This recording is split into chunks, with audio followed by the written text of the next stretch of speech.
Eder. Mech. Pallister. Conosco il congiuntivis Resinovic da alcuni anni. Li ho conosciuti in quanto vicini di casa. Io abito al civico 4 mentre loro abitano al civico 2 della stessa via. Nel tempo, causa la stessa passione per le bici, abbiamo iniziato a fare gite assieme. Di loro so che lui è divorziato ed ha un figlio mentre una figlia è morta alcuni anni fa. Per lei credo sia stato il primo matrimonio. I due, per quanto riferitomi dagli stessi, sono sposati dal 2005. Liliana ha un fratello di nome Sergio ed una nipote a cui tiene tantissimo di nome Valentina che frequenta l'università. La Resinovic mi aveva accennato al fatto di aver aiutato Valentina a completare gli studi in quanto il fratello non aveva molte possibilità economiche. Non li ho mai visti litigare, era una coppia molto aperta. Ho notato molto attaccamento del Visintin nei confronti della propria moglie. Mi dava l'impressione che quest'ultima fosse molto dipendente emotivamente nei confronti del marito, forse a causa della differenza di età, quasi 10 anni in più. Posso aggiungere che il Visintin era l'anima della coppia. Lei era molto dipendente da lui rispetto a qualsiasi decisione sia riguardante la vita di coppia sia anche la destinazione di eventuali gite in bicicletta. Tra l'altro i due, essendo pensionati, erano spesso in giro, a fare gite in bicicletta piuttosto che saune in Slovenia. Infatti la loro macchina, una Fiat Cubo, ha sempre le biciclette dentro tutto l'anno, pronte per essere usate in qualsiasi momento. Tra l'altro proprio la domenica 12 dicembre erano andati a fare una gita a Grado, sempre in bicicletta. Dal punto di vista economico, da quello che so, lei era una ex dipendente regionale in pensione, con un discreto trattamento pensionistico. Quello un po' più in difficoltà era il Visintin in quanto ex fotografo artigiano con la pensione di 600 euro circa. A causa di questo, lui arrotondava le entrate con l'hobby di arrotino, attività che svolgeva saltuariamente per alcuni amici commercianti in un magazzino di modeste dimensioni in via Donadoni. Non conosco il numero civico esatto ma comunque vicino al Pane Quotidiano. In via Verrocchio, i due sono in affitto. Sia questo pagamento che quello dell'affitto di via Donadoni vengono messi a scadenza direttamente dal conto corrente della Resinovic come riferitomi da Sebastiano. Nella tarda mattinata del 14 dicembre, vengo interpellato telefonicamente da Claudio Sterpin. Persona che conosco da circa 30 anni in quanto è considerato un patriarca della società sportiva Trieste Atletica. Lo stesso mi aveva chiesto di vederci di persona in quanto mi doveva parlare in privato di una questione personale. Nel corso del pomeriggio, mi sembra verso le 16 circa, ci siamo visti in viale 20 settembre. In questa circostanza, Sterpin mi aveva raccontato di avere un rapporto sentimentale e particolare con la Liliana, rapporto che sarebbe sfociato in una convivenza. A tal proposito mi aveva precisato, con mia grande sorpresa, che proprio il giorno 18 dicembre, un sabato, Liliana avrebbe dovuto lasciare il marito per andare a vivere assieme a Sterpin nella casa di quest'ultimo. Il giorno 18 non era una data a caso ma piuttosto una ricorrenza speciale in quanto i due si erano conosciuti il 18 dicembre di alcuni decenni fa ed inoltre ricorreva un anno da quando lo Sterpin era diventato vedovo. A detta di quest'ultimo, i due negli anni erano sempre rimasti in contatto e, negli ultimi mesi, mi sembra che l'uomo mi avesse parlato precisamente del martedì. La Resinovic andava a casa dello Sterpin a sbrigargli alcune faccende domestiche, poi i due mangiavano assieme e la donna rientrava nella sua abitazione. Dalle sue parole mi era parso che Sterpin provasse un affetto platonico nei confronti della donna, quasi a voler stare con una persona piuttosto che rimanere da solo. Sono rimasto molto sorpreso nel sentire questa storia in quanto lo Sterpin è un uomo di 83 anni con molto carisma e bella presenza, comunque con 20 anni di differenza di età rispetto alla donna. Nel prosieguo della conversazione, lo Sterpin mi aveva manifestato la sua preoccupazione raccontandomi di aver ricevuto una telefonata da parte di Liliana il martedì mattina, verso le 8:30. Lì la donna gli preannunciava un suo ritardo nell'appuntamento in quanto doveva passare per una commissione al negozio Wind di via Battisti. Successivamente lo Sterpin non ha più avuto notizie da parte della donna tempestandola di telefonate in svariati orari. A dire dell'uomo, lo stesso, nel corso di quella mattinata, era andato in via Verrocchio con la propria autovettura per vedere la situazione non trovando la macchina del Visintin senza però citofonare all'appartamento ma continuando ad andare in giro per cercare la donna continuando a telefonarle. Poi noi due ci siamo salutati ed io sono tornato a casa ed ho raccontato tutto alla mia compagna Michele Gabriella. Sterpin ha una Renault Clio di colore bianco. Dopo, Gabriella, preoccupata, aveva deciso di mandare un messaggio sul telefono di Liliana invitandola a venire a trovarci per bere un caffè. A questo messaggio ci aveva richiamato il Visintin dicendoci che la moglie non era ancora tornata a casa. L'uomo era preoccupato ed aveva aggiunto che la moglie aveva lasciato i telefoni in casa aggiungendo che erano arrivati sugli apparati telefonici della donna delle chiamate e dei messaggi a cui lui non aveva risposto. Io l'avevo invitato a mettere a soqquadro la casa cercando di trovare un'indicazione che potesse giustificare questa improvvisa assenza ma l'uomo mi aveva risposto che al momento non voleva toccare nulla. Ci siamo salutati e, la sera, siamo andati a casa sua per sapere se c'erano novità. Visintin ci aveva riferito che Liliana non era ancora tornata invitandoci ad entrare ed a guardare con lui nelle stanze. Posso precisare che la casa era in ordine e che sembrava tutto normale.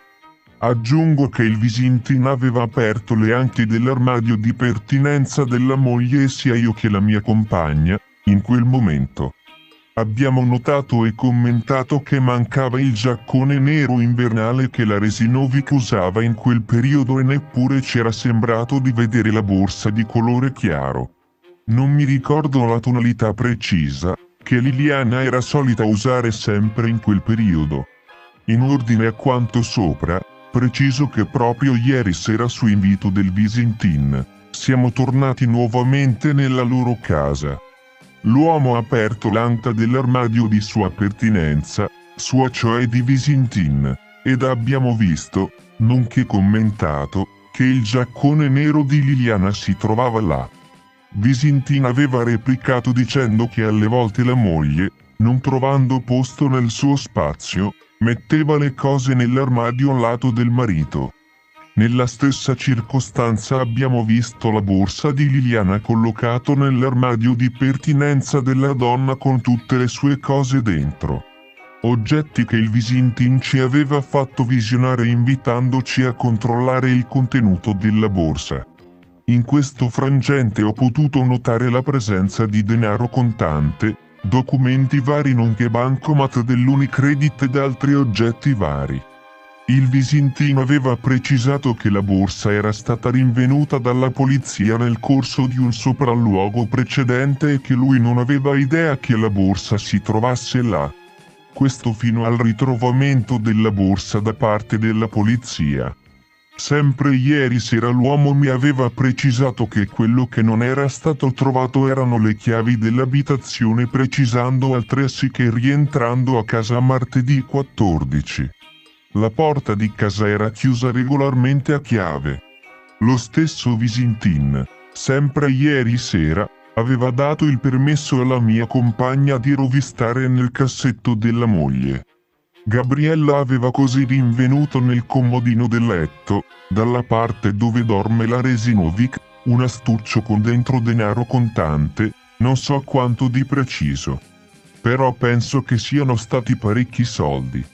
Subito dopo, Visintin mi aveva fatto vedere un rotolo di contanti aggiungendo che non si fidava di tenerli in banca, quindi preferiva tenerli in casa. Ieri era la seconda volta che tornavamo a casa della coppia. Io e l'uomo, in questi giorni, ci siamo visti di sfuggita o nel piazzale o quando lui, stando al pianterreno, stava sulla finestra oppure ci siamo sentiti telefonicamente. In questi frangenti gli avevo chiesto se c'erano novità e lui mi aveva risposto di non averne.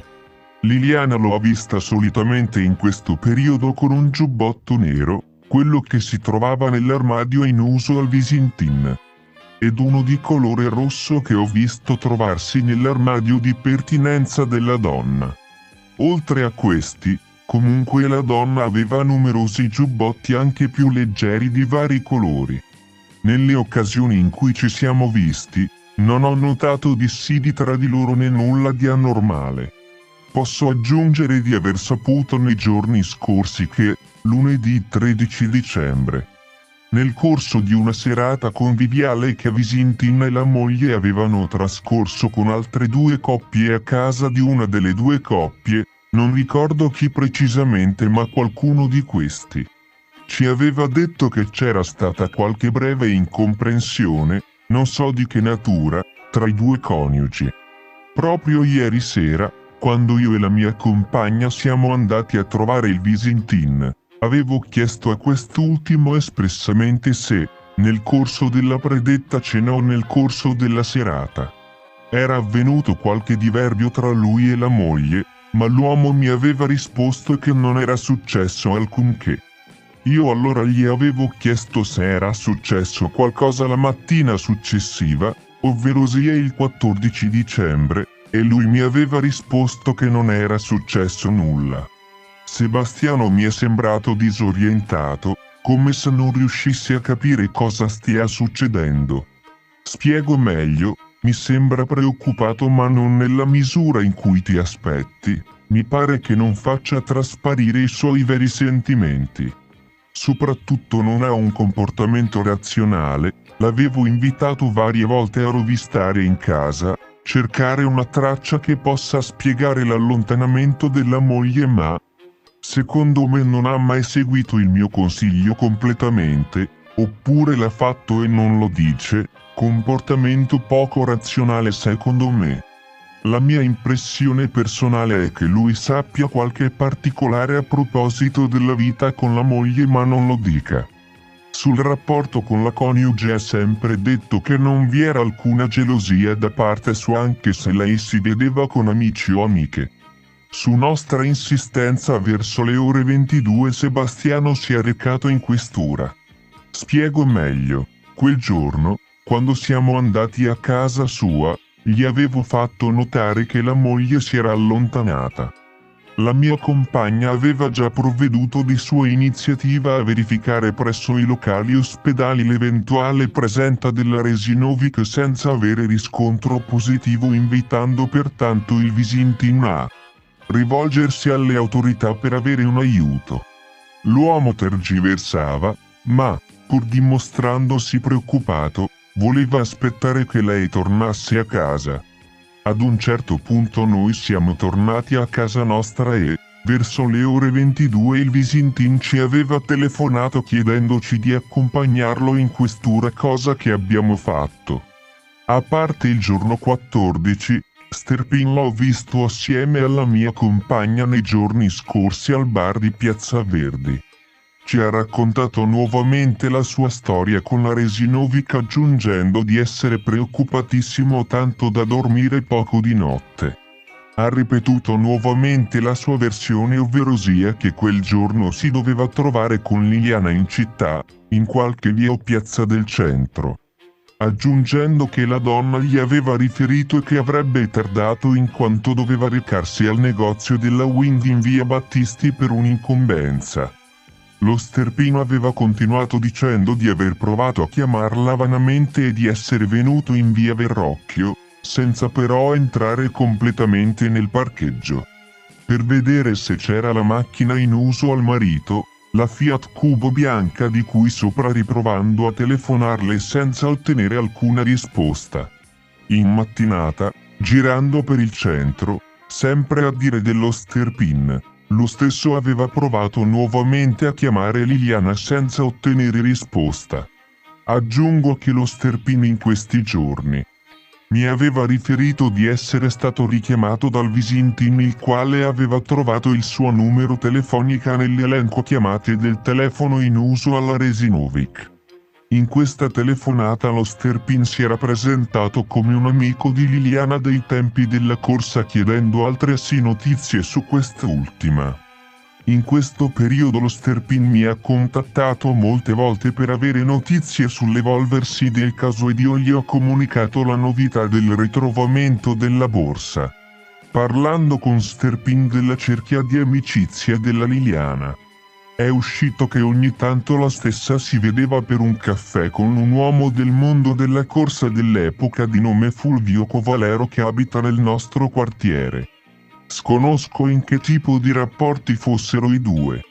Per quanto riferitomi dal Visintin in questi giorni, questo Covalero ha contattato probabilmente l'utenza di Liliana a cui ha risposto lui.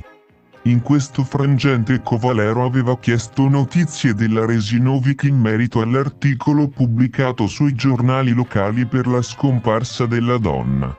Ehi, non dimenticare di iscriverti a questo canale.